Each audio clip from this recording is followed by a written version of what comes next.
Queridos, muito boa tarde a todos. Evangelho segundo Lucas, capítulo 12, versículo 48. Porque a quem muito é dado, muito será cobrado.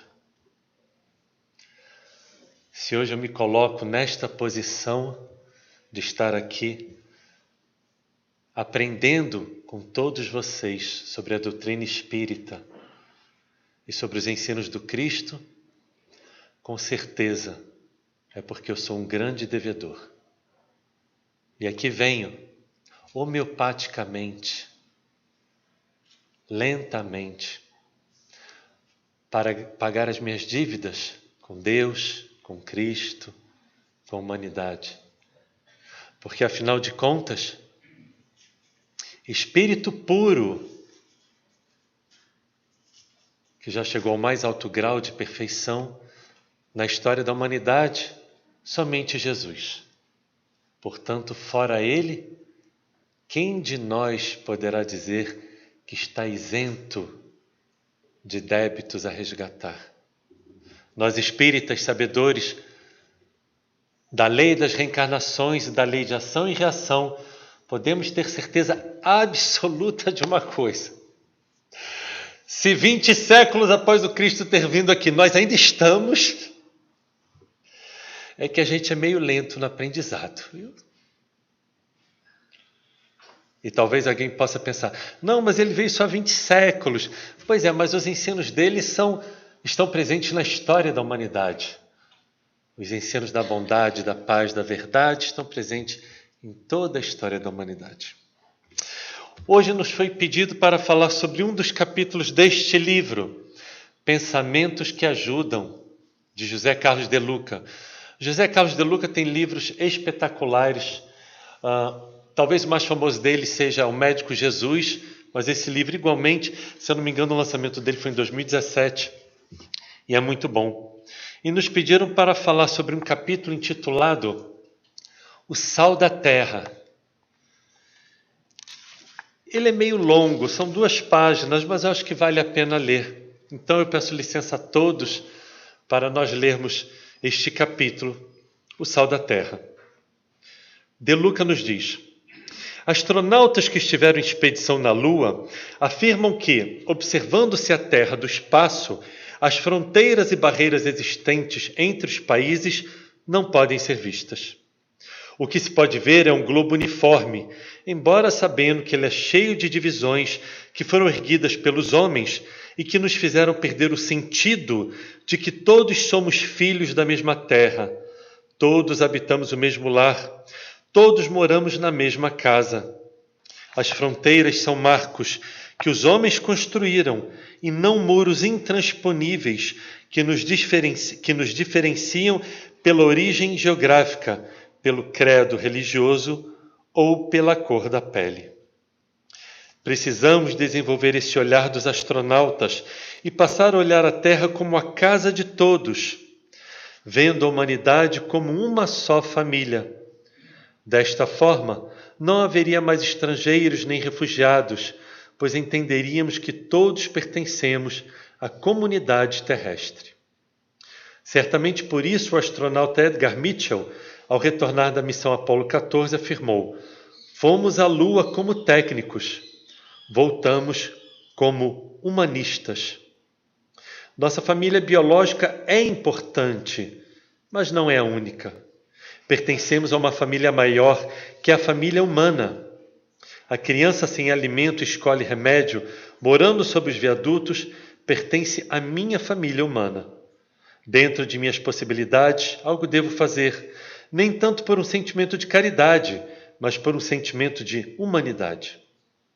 Bem que nós poderíamos expandir as paredes de nosso lar, sair do nosso casulo para ver que, além do aconchego da nossa família biológica, há irmãos que dormem ao relento, que comem sobras do lixo de nossa casa, que não possuem sequer um remédio e que muitas vezes nem nos templos religiosos são admitidos. Vivem como indigentes e não como gente, mas são membros da nossa família. E o que estamos fazendo dela? Muitos irmãos nossos estão morrendo de fome, morrendo por doenças perfeitamente tratáveis, daqueles que são sacrificados pelo preconceito, seja ele de que espécie for. As pessoas de outros países também pertencem à minha comunidade terrena. As que professam outras religiões e aquelas sem religião alguma também integram o meu grupo familiar. Precisamos recuperar a nossa identidade humana. Além do mais, considerando que o Espírito é eterno e que já teve várias existências, reencarnando em países diferentes, experimentando culturas e religiões diversas e vivendo em famílias compostas por outros espíritos que não os da família atual, não seria mais lógico pensar que o atual grupo familiar é apenas uma seção da nossa família universal? Muitos amigos e amores nossos de outros tempos estão hoje reencarnados em países diversos. Outros tanto professam religiões diferentes da que seguimos. Afetos do nosso passado longínquo podem, na atualidade, esposar convicções políticas radicalmente opostas às nossas. O que tudo isso quer dizer? O que a lógica da reencarnação quer nos ensinar? Dentre outras coisas, que somos cidadãos planetários, que nosso lar é o mundo inteiro, que as diferenças não nos separam, que precisamos viver com a alteridade, isto é, com a capacidade de compreender as diferenças e conviver com elas, respeitando todo o indivíduo como ser humano, digno de amor e compreensão, porque, queiramos ou não, ele é nosso irmão. Resgatemos aquela visão integral do astronauta. O planeta Terra é uma coisa só. Está na hora de construirmos a nova Terra, derrubando as muralhas que nos separam uns dos outros. Vamos nos lembrar de que, numa futura reencarnação, poderemos voltar para cá. Assim, vamos trabalhar desde já, para que, quando da nossa volta, o planeta esteja um lugar mais bonito de se viver. E a seguir, então, ele cita um trecho de uma canção da década de 80 de Beto Guedes, que dá exatamente o título a esse capítulo, O Sal da Terra. Aqui De Luca vai nos falar sobre a família humana. Em o Evangelho segundo Mateus, capítulo 12, versículo 45 a 48, 46 a 48, também está em Marcos, capítulo 3, versículos 31 a 35, Jesus está curando as pessoas dentro de uma casa e uma grande multidão está ao redor dele. Então, uma pessoa vai até Jesus e lhe dá um recado. Sua mãe e seus irmãos estão lá fora e querem lhe falar. Naquele momento, Jesus, o Cristo do nosso planeta Terra, talvez ele estivesse sentado curando as pessoas, ou talvez em pé, e uma grande multidão cercava. Mas ele então olha para aquela pessoa que dá o recado, e olha para aquela imensa multidão de pessoas que iam ao seu encontro em busca de auxílio para as suas lutas, para as suas dores. Quem sabe em busca de uma cura física ou espiritual. Quem sabe querendo saber de Jesus sobre o que ele deveria fazer para que a sua vida se tornasse mais fácil. E Jesus então olha para aquela multidão e ele diz o seguinte: todo aquele que faz a vontade de meu Pai que está nos céus, esse é meu irmão e minha irmã e minha mãe. E a história termina aí. Simples assim. Não nos é dito se Jesus sai, se chama a mãe dele para entrar. Ô mãe, vem, senta aqui um pouquinho, a senhora deve estar cansada. Jesus, ele, toda oportunidade que tinha, ele deixava para nos dar uma lição. E Maria de Nazaré, sua mãe, sabendo da magnitude que seu filho tinha, ela já sabia que provavelmente isso iria acontecer. Provavelmente ela sabia que seu filho, Jesus de Nazaré, já não lhe pertencia mais. mas pertencia ao planeta. Maria, muito nova, já conhece a famosa profecia que ela dará à luz ao Messias. Messias é uma palavra em português. A palavra Messias, em hebraico, é Mashiach. Messias, em grego, é Christos. Por isso que Jesus, nós o conhecemos como Jesus Cristo. Jesus, a tradução correta é Jesus, o Messias. E Maria já sabia disso. Mas Jesus nos deixa essa lição. Nessa passagem existe, na verdade, uma curiosidade teológica. Porque está dizendo ali que Maria estava com os seus irmãos. E efetivamente, Mateus capítulo 3, versículo 55, Marcos capítulo 6, versículo 3, vai nos dizer sobre os irmãos de Jesus. Não vamos adentrar aqui no campo teológico, porque não caberia, não teríamos o tempo para falar sobre traduções, sobre grego, sobre hebraico, sobre português, mas basta dizer que sim, tanto Mateus quanto Marcos nos dizem que Jesus tinha ao menos 6 irmãos. E eles enumeram esses irmãos. Jesus está adentrando em Nazaré e as pessoas, ele sai de Nazaré e quando volta, já volta como um profeta, como um homem muito conhecido. E em Marcos nos diz o seguinte: mas esse aí não é o carpinteiro, filho de José? E não são seus irmãos José, Judas, Simão e Tiago? E suas irmãs não estão aqui conosco? Então estão nos dizendo que ele tem 4 irmãos e pelo menos 2 irmãs. Suas irmãs. Então Jesus teria pelo menos 6 irmãos. Em Mateus, na mesma passagem, ele não é dito mais como carpinteiro, mas como filho do carpinteiro. Mas é só uma curiosidade. Existe muita especulação, não adentraremos esse campo, mas existem muitas explicações, que seriam filhos de José do primeiro casamento, que seriam primos, e outras questões mais.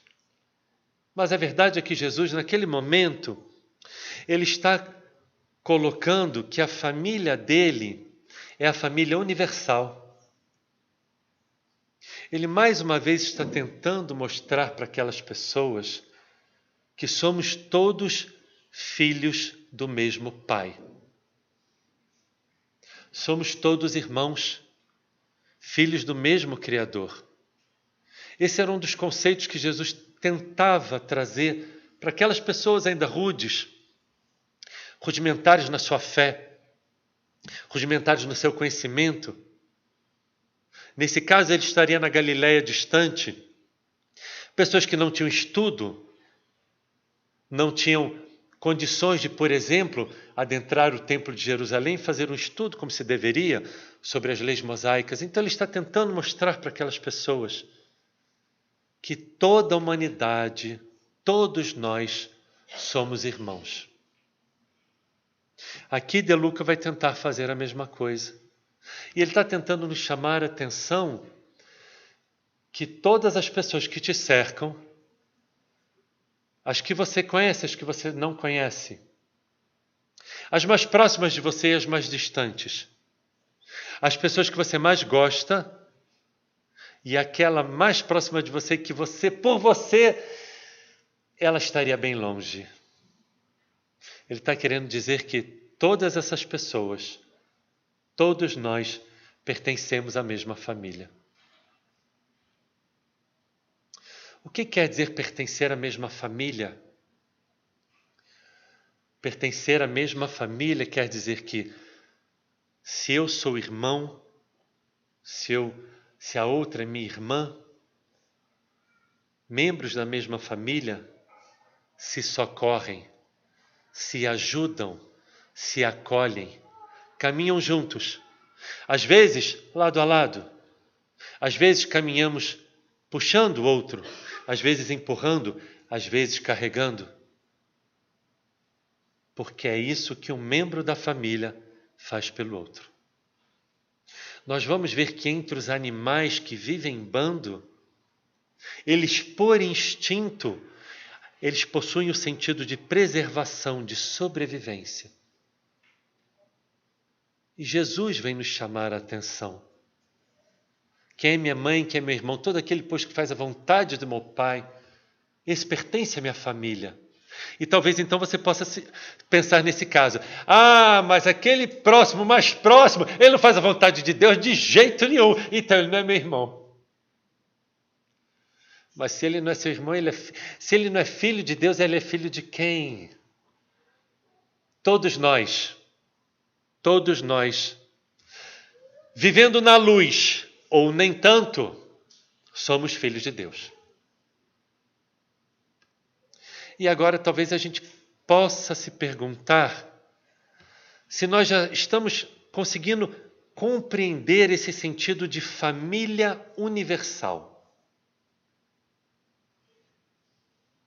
Eu estava há pouco conversando com a Laura, que está ali sentada, que sexta-feira agora é a famosa data limite de Chico Xavier. Para quem não sabe, vai lá no YouTube e pesquisa. Eu não vou ficar explicando o que é isso, não. Mas sexta-feira é a famosa data de limite, 19 de julho de 2019. Olha só. E aí me perguntaram assim, nossa, Jack, sexta-feira é a famosa data, o que você vai fazer? Aí eu falei assim, eu vou fazer vigília na Praça dos Três Poderes para ver se algum disco voador desce. É mesmo? Eu falei, não, faça isso não. Mas o que eu quero dizer é que a transição planetária que nós estamos inseridos, a primeira parte ela termina agora, sexta-feira, inicia o segundo momento da transição planetária, que vai até 2050, 2057. E nós estamos reencarnados, participando desse processo. Mas é mais do que isso. É mais do que isso. Nós espíritas temos conhecimento do processo de transição planetária que o planeta está passando. Sabe quantas pessoas da religião judaica, cristã, islâmica, sabe quantas das pessoas das maiores religiões do mundo sabem sobre esse processo, esse movimento, este momento que nós estamos passando? Sabem? Nada. Todo católico, todo protestante, judeus, muçulmanos, eles desconhecem esse movimento. E tantas outras religiões, movimentos espiritualistas, conhecem mais ou menos porque ouviram falar e tentam buscar no espiritismo informações. Mas nós sabemos. E nós estamos vivos, reencarnados nesse movimento planetário. E talvez eu deva me perguntar como está a minha consciência espiritual, a minha consciência cristã para esta atual vida que eu estou vivendo. Talvez eu deva me perguntar se eu, enquanto espírita, eu tenho me comportado de uma maneira diferente das outras pessoas. E talvez você possa se perguntar, mas diferente como? Se eu, espírita, conhecendo todos os ensinos espíritas, se na minha vida em comum eu me comporto como uma pessoa de qualquer outra religião ou de uma pessoa que sequer tem uma religião, talvez esteja na hora de eu me perguntar por que eu sou espírita. Será que eu sou espírita por curiosidade? Será que eu sou espírita porque eu acho essa coisa de reencarnação legal? Porque essa coisa de espírito é legal? Será que eu sou espírita porque aqui talvez não tenha um ritual, mas tem passe, tem prece, tem água fluidificada? Será que eu sou espírita porque eu gosto do sobrenatural? Eu gosto de saber que existem espíritos e que, quem sabe, se eu estudar um dia eu vá participar de uma reunião mediúnica e vá conversar com o espírito? Eu converso com os espíritos o tempo todo, não faz diferença nenhuma na minha vida. O espiritismo é uma religião, é uma doutrina, é uma filosofia, é uma religião que deve servir, o propósito da doutrina espírita é fazer com que nós nos tornemos pessoas melhores. E talvez a espiritualidade tenha pensado assim, por que talvez cada um de nós que aqui está, espírita ou simpatizante do espiritismo, possa se perguntar, por que eu gosto do espiritismo? O que me levou a ter afinidade com a doutrina espírita? Talvez porque nas outras religiões existem dogmas, paradoxos, mistérios de Deus. E aqui na doutrina espírita parece que as coisas são mais claras, nós encontramos respostas para as nossas perguntas. E é verdade. Mas a questão é, o que você tem feito com essas respostas que você tem obtido para a sua vida? Essa é a grande pergunta. O que você tem feito? Você sabendo que hoje você é o resultado do seu ontem, de todas as suas existências e das suas atitudes nessa própria vida. E que amanhã, essa vida e a próxima reencarnação vai depender do que você faz hoje. O que você tem feito com essa informação? Será que nós conseguimos entender que se eu não colocar em prática o espiritismo, o que a doutrina espírita vem me trazer, a doutrina espírita ela não serve para absolutamente nada na sua vida? Será que a gente consegue entender isso? Eu não estou aqui toda terça-feira, mas eu vejo aqui muitos rostos que toda terça-feira está aqui. Ou seja, são pessoas que têm o costume de terça-feira vir à casa espírita neste horário, assistir palestra, tomar passe e beber água fluidificada. Que bom! E aí, se eu te perguntar por que você faz isso, você pode dizer assim, não, porque isso me faz bem. Que bom! E o que mais? E o que mais? Não, é porque me faz bem. Que legal! E o que mais? O que você tem feito com o que você ouve aqui a cada terça-feira? A cada dia que você vem assistir palestra? O que você tem feito com esse conhecimento todo? Quem estava aqui no início, se lembrem que eu falei? Evangelho segundo Lucas, capítulo 12. Eu vou falar o texto completo. Jesus diz o seguinte, porque aquele que fizer coisas entendendo que Jesus precisava falar em uma língua que aquele povo da Palestina do século I conseguisse entender. E ele diz o seguinte, porque aquele que fizer coisas dignas de chibatadas e não souber, com poucas chibatadas será castigado.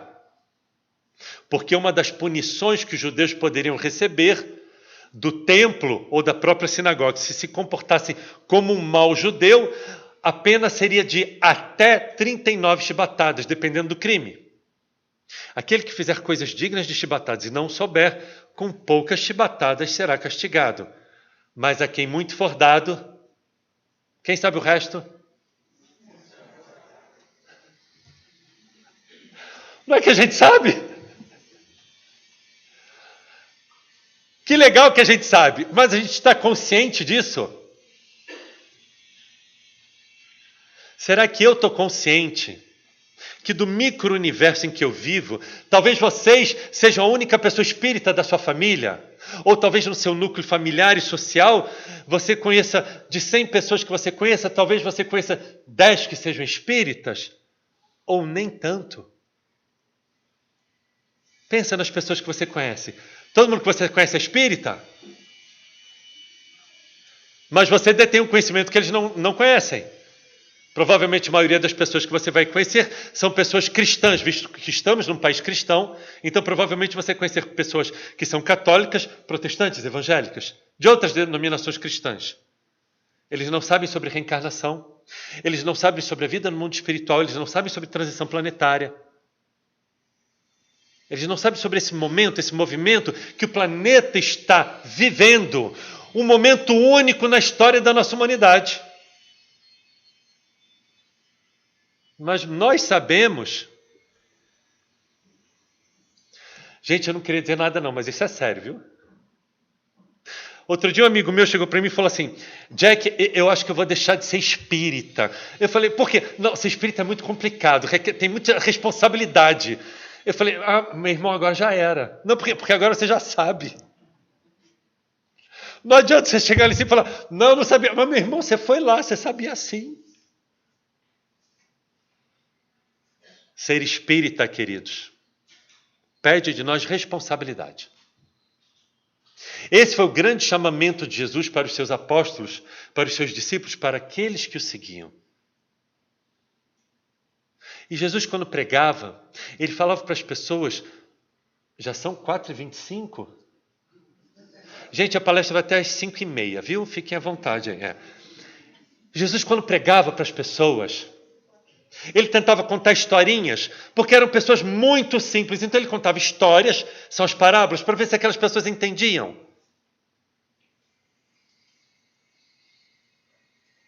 E ele dizia que naquelas pessoas cumpria a profecia de Isaías. Tendo ouvidos não ouvem, tendo olhos não veem, porque possuem o coração endurecido.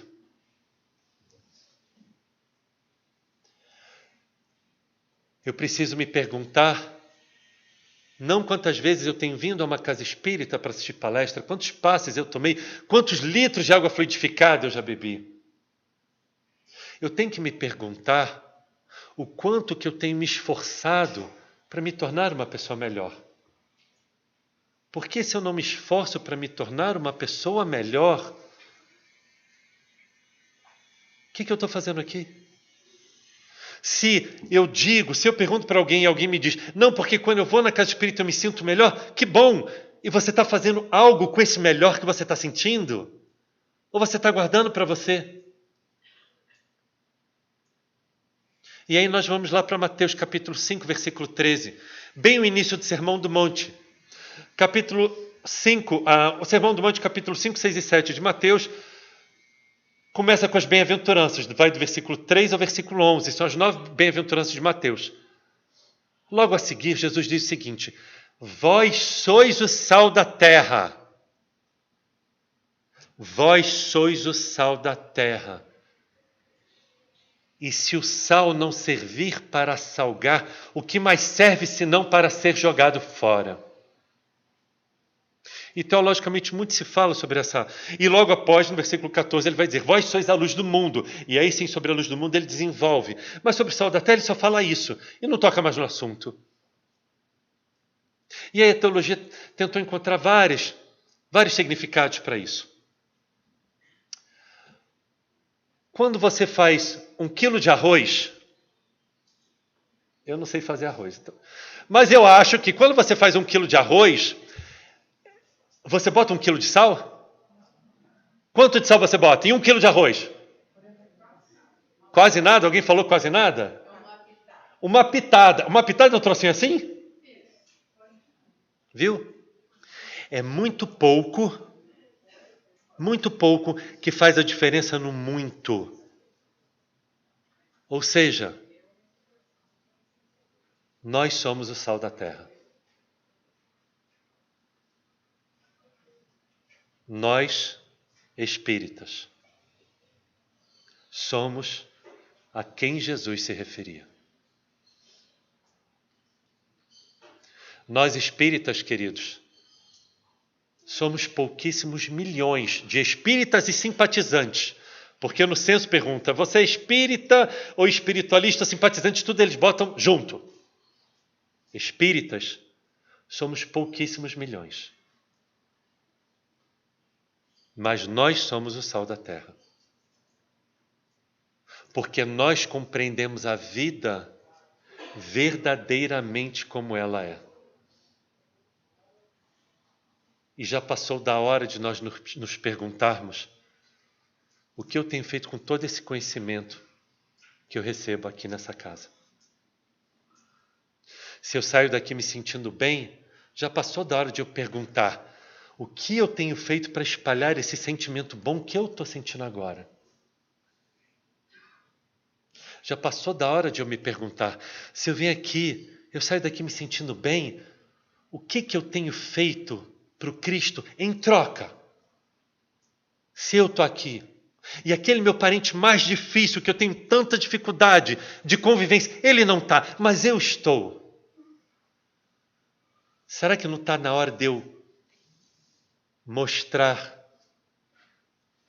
que eu me esforço para seguir ao Cristo? Será que não está na hora de dizer, Mestre Jesus, me ajuda a ser digno dos ensinamentos que eu recebo de Ti? Me ajuda a ser teu sal. Me ajuda a ser a tua luz no mundo. Me ajuda a propagar os teus ensinamentos. Me ajuda, Senhor, para quando eu sair daqui, que cada palavra, cada pensamento, cada ato meu, eu possa mostrar para os outros a tua existência através de mim. Queridos, a família ela é universal. Quem é minha mãe, quem são os meus irmãos? Todos nós somos. O chamamento do Cristo, queridos, ele é urgente para modificação nossa. Primeiro, porque eu não posso dar aquilo que eu não tenho. Mas se eu estou aqui agora, uma pitada de sal, eu já posso dar. Um mínimo. Evangelho segundo o Espiritismo, capítulo 17, tem 4. Reconhece-se o verdadeiro espírito, o verdadeiro cristão, pela sua transformação moral e pelo esforço que ele faça para domar as suas más tendências e más inclinações. Não é perfeição que o Cristo espera, queridos, de nenhum de nós, porque ele sabe bem o nosso estágio evolutivo. Ele espera de nós esforço. E aí eu deixo aqui a reflexão. O quanto que cada um de nós tem se esforçado. Eu termino, então, lendo a música que dá título a esse capítulo. Essa música, ela se tornou muito famosa porque no filme As Mães de Chico Xavier, e eu ia passar aqui, mas por questões técnicas, só o finalzinho não deu para passar, mas no final do filme mostra o artista representando Chico Xavier embaixo de um abacateiro, onde ele recebia as pessoas e conversava. E começa a tocar esta música, terminando o filme de Beto Guedes da década de 80. O nome da música é O Sal da Terra. E Beto Guedes canta, mas alerta e nos convida à reflexão. Anda, quero te dizer nenhum segredo. Falo desse chão da nossa casa. Vem, que está na hora de arrumar. Tempo, eu quero viver mais de 200 anos. Eu quero não ferir meu semelhante, mas também não quero me ferir. Vamos precisar de todo mundo para banir do mundo a opressão. Para construir a vida nova, vamos precisar de muito amor. A felicidade mora ao lado. Em quem não é tolo, pode ser. A paz na terra, amor, o pé na terra. A paz na terra, o sal da terra. Que sejamos nós, queridos, essa pitada de sal que o Cristo se referiu. Que sejamos nós a fazermos diferença na vida do nosso próximo. E que então hoje à noite, ao nos deitarmos, possamos refletir sobre o nosso dia e possamos dizer a nós, ao nosso anjo da guarda e a Jesus de Nazaré: Senhor, hoje eu estive na comunhão espírita, hoje eu tomei passe, mas hoje, Senhor, eu fui digno de Ti, porque ao sair da comunhão eu espalhei a Tua paz e o Teu amor a todos que me cercam. Gratidão a todos.